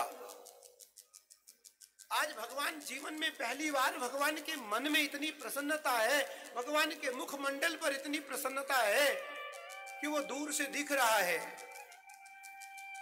लेकिन ध्रुव जी कुछ बोल नहीं सकते हैं क्योंकि वो बच्चे हैं, छोटे से 5 वर्ष की अवस्था है। जब नारद जी ने ध्रुव जी से कहा कि ध्रुव तुम्हें भगवान नहीं मिलेंगे, तो ध्रुव जी ने क्या कहा? आप संत नहीं हो सकते, आप संत नहीं हो सकते। संत कभी ये बात कर ही नहीं सकता कि भगवान नहीं मिलेंगे, भगवान मिलेंगे। यह बात करने वाला संत होता है, और जो संत ये कहे कि भगवान नहीं मिलेंगे वो कभी संत नहीं हो सकता है। नारद जी को लगा अरे ये तो दृढ़ निश्चय है, तो ध्रुव सा निश्चय हो, प्रहलाद सो हो भक्ति, गोपी जन सी हो श्रद्धा, गोपियों जैसी श्रद्धा। गोपी ज्ञानी नहीं थी, गोपियों में केवल श्रद्धा था। ध्रुव जी परम भक्त थे, प्रहलाद जी परम भक्त थे, और ध्रुव जी परम दृढ़ निश्चयी थे। भगवान मिलेंगे, देहम पातयामी व कार्यम साधयामी, या तो मैं परमात्मा को प्राप्त करूंगा या अपने प्राण का न्यौछावर करूंगा, दोनों में लाभ है, नुकसान नहीं। आज भगवान आए तो ध्रुव जी मुस्कुरा रहे। मैं क्या करूं, बोल नहीं सकता, मुझे ज्ञान नहीं है, मुझे संस्कृत का ज्ञान नहीं है, मुझे हिंदी का ज्ञान नहीं है, मुझे श्लोक नहीं आता है, मैं आपकी वंदना कैसे करूं, आपकी स्तुति कैसे करूं? तो कृपया कपोले सस्पर्श बालम, कृपया कपोले सस्पर्श बालम। भगवान अपने पांचजन्य शंख को ध्रुव के मस्तक से स्पर्श कराते हैं, वह ध्रुव परम विद्वान हो गए और भगवान की स्तुति गाने लगे। बोलिए भक्त प्रवर ध्रुव जी महाराज की जय, नारायण भगवान की जय। हमारे संगीत वालों का बहुत मन हो रहा है भजन गाने का, कीर्तन गाने का, मेरा मन हो रहा है घड़ी देखने का। मुझे सबसे डर अगर किसी का होता है तो आयोजकों का होता है। लेकिन कल मुझे किसी ने और कहा, किसने कहा? अनिल जी ने, रात को अनिल जी ने कहा कि गुरुजी बरेली धार्मिक नगर है, बरेली में बड़े धार्मिक लोग रहते हैं, माताएं अक्सर कार्तिक में दीप दान करती हैं, दीप जलाती हैं। क्या समय रखते हैं दीप जलाने का? सायंकाल। अच्छा, 6:30 7। इसके मतलब गुरुजी अब कथा बंद कर दीजिए। देखो अच्छा है, ये भी अच्छा है, वो भी अच्छा है, दोनों अच्छा है। ओ ये सोई जो राम रचि राखा, को करी तर्क बड़ा वही शाखा। जो होना है वो होगा, और जो होगा वो अच्छा होगा। यदा यदा ही धर्मस्य ग्लानिर्भवति भारत अभ्युत्थानम धर्मस्य तदात्मानं सृजाम्यहं परित्राणाय साधूनां विनाशाय च दुष्कृतां धर्म संस्थापनार्थाय संभवामि। ये भी धर्म है और वो भी धर्म है। जो आप श्रवण कर रहे हैं वो भी धर्म की चर्चा है, जो आप करने जा रहे हैं वो भी धर्म की चर्चा है, वो भी धर्म की परिचर्या है, धर्म की दिनचर्या है। महाराज ध्रुव को नारायण ने दर्शन नहीं दिया, ध्रुव का दर्शन किया। ध्रुव को अपने गोद में बिठाया नारायण ने और बहुत दुलार और प्यार दिया। महाराज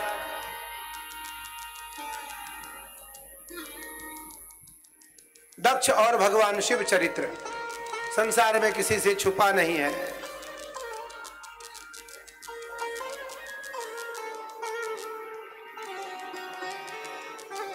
भगवान, क्योंकि ये तो बहुत श्रेष्ठ चरित्र है, उत्तम चरित्र है दक्ष प्रजापति और भगवान शिव का, और मेरा प्रमुख विषय है, मेरा प्रमुख प्रसंग है यह। पर एक दो चौपाई से तो पूरा होने वाला नहीं। और दक्ष प्रजापति, दक्ष मतलब कुशल, प्रजापति मतलब प्रजा का पालन करने वाला, प्रजा का अधिपति, प्रजा का स्वामी। जो कुशलता से अपने प्रजा का पालन करे उसे दक्ष प्रजापति कहते हैं। और वह दक्ष प्रजापति इतना बड़ा भूल कर रहे हैं कि भगवान शिव को उस यज्ञ में आमंत्रण नहीं दे रहे हैं, भगवान शिव को उस यज्ञ में नहीं बुला रहे हैं। शिव के बिना यज्ञ अधूरा है, शिव के बिना कोई यज्ञ हो नहीं सकता, शिव के बिना कोई यज्ञ पूरा नहीं हो सकता। महादेव के बिना वह यज्ञ पूरा नहीं हुआ, यज्ञ अधूरा रह गया। उस यज्ञ में दक्ष प्रजापति का वध हुआ,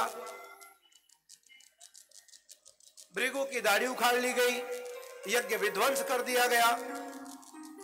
पुनः महादेव की कृपा से वह यज्ञ पूर्ण हुआ और यज्ञ की पूर्णाहुति हुई और दक्ष को बकरे का सिर मिला।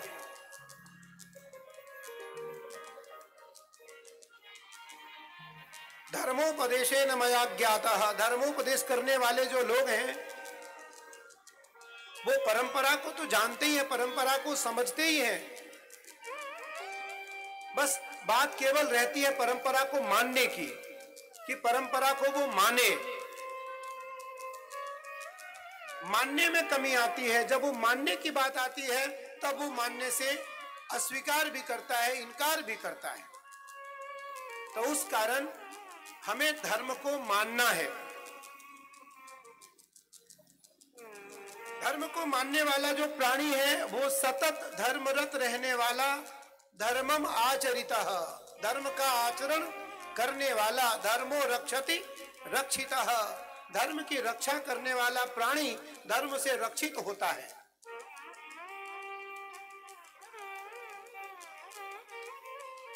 इसलिए धर्म के प्रति मेरी रति हो, धर्म के प्रति हमारी निष्ठा हो, धर्म के प्रति हमारा समर्पण हो, धर्म के प्रति हमारा विश्वास हो, धर्म के प्रति हमारी रुचि हो, धर्म के प्रति हमारी श्रद्धा हो, धर्म के प्रति हमारी खूब दृढ़ विश्वास हो। और पुनि पुनि चिंतई चरण चित, निरंतर परमात्मा के चरणों के प्रति चिंतन रखते हुए सद ग्रंथों का अध्ययन करते रहना चाहिए। सद ग्रंथों का हम यदि अध्ययन करते रहेंगे तो हमारी दिनचर्या शुद्ध रहेगी, विशुद्ध रहेगी। हम कभी कुमार्ग में नहीं जाएंगे, कुमार्ग की ओर हमारा आचरण नहीं जाएगा। आइए कभी महादेव की इच्छा हुई तो पूर्ण समय अनुसार भगवत चर्चा जरूर होगी। आगे महादेव की और नारायण की जैसी इच्छा। देखिए सन्यासी तो आपको दे क्या सकता है, बहुत होगा तो 2-4 शब्द आपको दे देगा, और भी कुछ होगा तो रुद्राक्ष की माला आपको धारण करा देगा, और कुछ होगा तो आपको कोई प्रसाद दे देगा। बाकी तो देने के लिए सब आपके पास है, लेकिन कंजूस भी आपसे कम नहीं है कोई। बाकी सब देने के लिए आपके पास है। इसलिए परमात्मा को देने के लिए आप कदापि कंजूसी न करो। उसे ज्ञान, भक्ति, समय, श्रद्धा, विश्वास और मंत्र दो। वो तो कभी धन संपदा मांगता नहीं है। वो तो कहता है कि मुझे दृढ़ समय दो, अपने महत्वपूर्ण अमूल्य समय में से मुझे कुछ समय प्रदान करो। और समय जो देगा परमात्मा उसके बंधन में बंध जाएगा। समय जो देगा परमात्मा उसके बंधन में सदैव बंधा रहेगा। बहुत सारे चरित्र हैं, संपूर्ण चरित्रों पर प्रकाश डालते हुए श्रीमद् भागवत कथा को आगे लेकर के जाया जाता है। एक समय चला देश में 2 सत्र का कथा होता था, प्रातःकालीन और सायंकालीन 3-3 घंटे की। आचार्य महोदय, हम 2 सत्र के कथा होते थे, प्रातःकालीन और सायंकालीन 3-3 घंटे। 4 घंटे की कथा होती थी, उसमें 1 घंटे आरती, भजन, कीर्तन, 3 घंटे कथा। तो 6 घंटे में कुछ प्रसंग पूरे हो पाते थे, वो भी कुछ। अब कथा शुरू हो गई 3 से 7। 3 घंटे में एक चरित्र भी पूर्ण रूपेण पूरा नहीं किया जा सकता है। इसलिए उसे स्पर्श किया जाता है। उसे स्पर्श करके उसमें कुछ गुण तत्व डाल करके भक्तजनों के बीच में, श्रोताओं के बीच में उसे रखा जाता है, उनके सामने परोसा जाता है और उसे वो ग्रहण करें। क्योंकि श्रीमद् भागवत जो है वो खाया भी जाता है, पिया भी जाता है, सुना भी जाता है, गाया भी जाता है, धारण भी किया जाता है। श्रीमद् भागवतम निगम कल्पतरोर गलितम फलम सुख मुखाद अमृत द्रव संयुतम पिबत भागवतम रसमालयम मुहुरहो रसिका भुवि भावुकाहा। ये गाने के लिए भी है, पीने के लिए भी है, खाने के लिए भी है। तो इसलिए आप समय से कल आएं। और कार्तिक मास चल रहा है, आपका दीपदान भी हो, आप दीप प्रज्वलन भी करें। हम लोगों का भी संध्या वंदन इत्यादि जो भगवती की उपासना है, आरती है, पूजा है। पर जो समय सत्संग में आप देंगे, जो समय देखो, जो समय निकल गया, जो प्रसंग आज निकल गए वो कल आने वाला नहीं है। जो प्रसंग कल आने वाला है वो प्रसंग आज नहीं आएगा।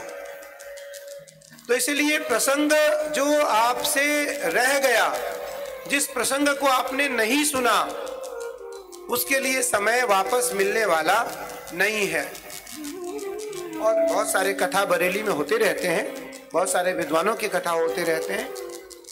इसलिए निसंदेह आपको अवसर तो मिलता रहता है, आप भाग्यशाली हैं। मैं पुनः आपकी भाग्य की प्रशंसा करता हूं कि आपको बार बार श्रीमद् भागवत कथा, राम कथा और अन्य भगवत चर्चा श्रवण करने का अवसर आपको मिलता रहता है। तो इसलिए कल समय से आप आए। कल बहुत सारे उत्सव भी हैं, प्रहलाद चरित्र है, रामोख्यान है, राम संक्षिप्त राम जन्म तो 3 अध्याय में भागवत जी में है। बहुत सूक्ष्म कथा है राम जन्म की। फिर वापस कल भगवान श्री कृष्ण का जन्म है। उत्सव तो नहीं होता, कल जन्म है, भगवान श्री कृष्ण का जन्म है। और जड़ भरत इत्यादि की जो बहुत सारी चर्चाएं हैं, क्योंकि ये तो सांकेतिक रूप से जड़ भरत राजा रघुगण की कथा भी बहुत आपने सुना होगा, बहुत ही मार्मिक है, पर फिर भी उसको यथासंभव श्रवण कराने का प्रयास करेंगे। हम पुनः कल कथा के समय पर आपसे मिलते हैं। तब तक जय श्री कृष्ण, जय गंगा मैया। आप सभी जाएं और दीप दान करें, दीप जलाएं, क्योंकि दीप नारायण को अत्यंत प्रिय है। दीप का भी बड़ा महत्व है, भागवत जी में भी, पुराणों में भी और कर्म कांड में भी। तो इसलिए समय का ध्यान, मैं तो अपने बिल्कुल समय से आ जाता हूं। जो समय आयोजकों ने मुझे दिया है, मैं उस समय से मंच पर आकर के 1-2 मिनट आगे पीछे में आकर के उपस्थित हो जाता हूं, 1-2 मिनट। तो इसलिए आप भी अगर समय देंगे, समय से आप महत्वपूर्ण समय को महत्वपूर्ण समझते हुए पूरे समय से आप आएंगे, तो पूरी कथा श्रवण करने का आपको भी आनंद प्राप्त होगा। आइए हम अपनी तन मन वाणी को पवित्र करें 2 पल के लिए, और पुनः हम श्रीमद् भागवत जी की आरती करके आज की कथा को विराम दें। जय श्री कृष्ण। जय श्री कृष्ण, जय श्री कृष्ण। हमारे इस मंच की परंपरा में कीर्तन कीर्तन। शंकर तेरी जटा से, भोले तेरी जटा से बहती है गंगाधारा, भोले तेरी जटा से बहती है गंगाधारा, भोले तेरी जटा से बहती है गंगाधारा, भोले तेरी जटा से बहती है गंगाधारा, भोले तेरी जटा से बहती है गंगाधारा, तेरी जटा से बहती है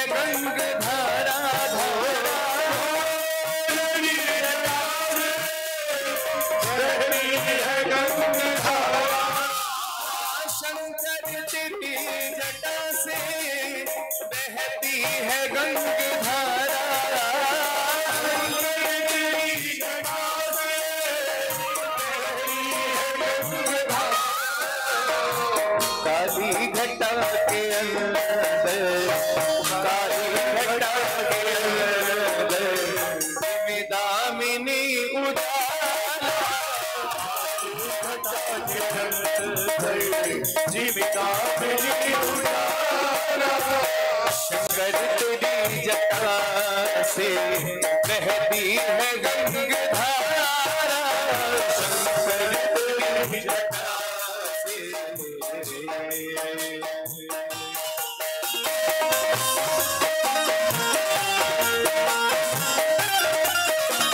कैलाशेश्वर महादेव की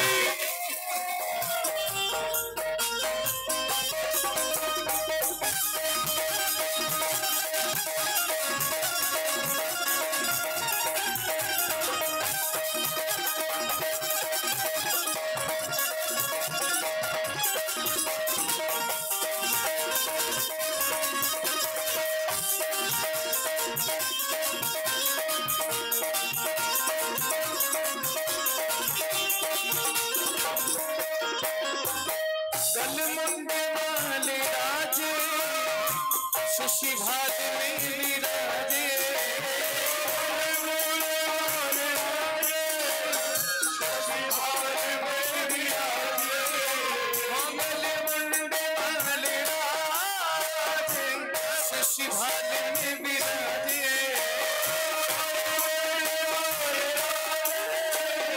शशि भाग में विराजे, डमरूनी नाद बाजे, डमरूनी नाद बाजे, सर में त्रिशूल धारा, डमरूनी नाद बाजे, सर में त्रिशूल धारा, शंकर तेरी जटा से, भोले तेरी जटा से बहती है गंगाधारा, भोले तेरी जटा से बहती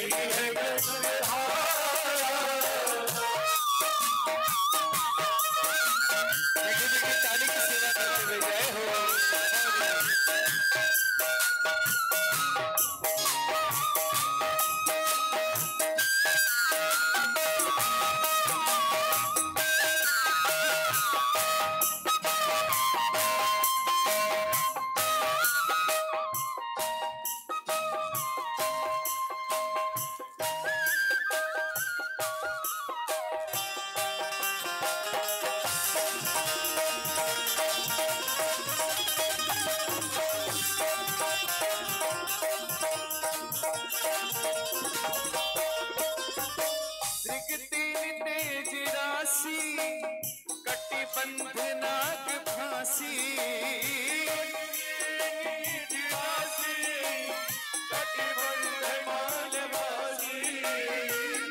तीन तेज राशि कटिबंध नाग फांसी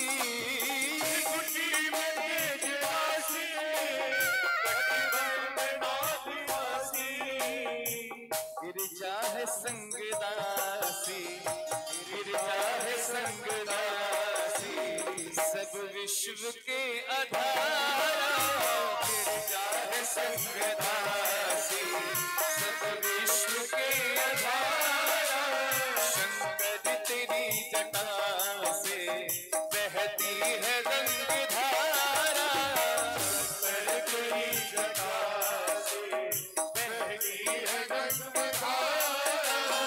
शिव नाम जो उचारे सब पाप दोष हरे शिव नाम जो उचारे सब पाप दोष हरे शिव नाम जो उचारे सब पाप दोष हरे शिव नाम जो उचारे सब पाप दोष हरे ब्रह्मानंद न विसारे ब्रह्मानंद न विसारे भव सिंधु पर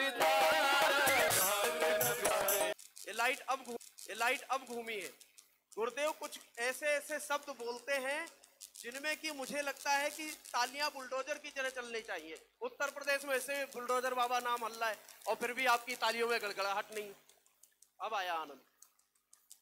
इसी श्रृंखला में आज के इस श्रृंखला में श्री देवेंद्र सोम जी विभाग प्रांत विभाग संगठन मंत्री, उनको मंच पर आग्रह करता हूं मंच पर आए और पूज्यपाद गुरुदेव से व्यासपीठ पर प्रणाम करते हुए आशीर्वाद ग्रहण करें। मनीष लोहिया जी विभाग प्रमुख धर्म जागरण समन्वय बरेली से, वो भी ऊपर आए और आकर के आशीर्वाद स्वरूप सम्मान ग्रहण करें। किशनलाल राजपूत जी पूर्व विधायक बरखेड़ा पीलीभीत से जो हमारे बीच में उपस्थित हुए, वो भी आए आशीर्वाद ग्रहण करें। श्री मुन्ना मनोज सिंह चौहान जी मुन्ना भैया लखनऊ से, वो भी आए आशीर्वाद ग्रहण करें। और इस श्रृंखला में 2 लोग और हैं, लेकिन मंच की मर्यादा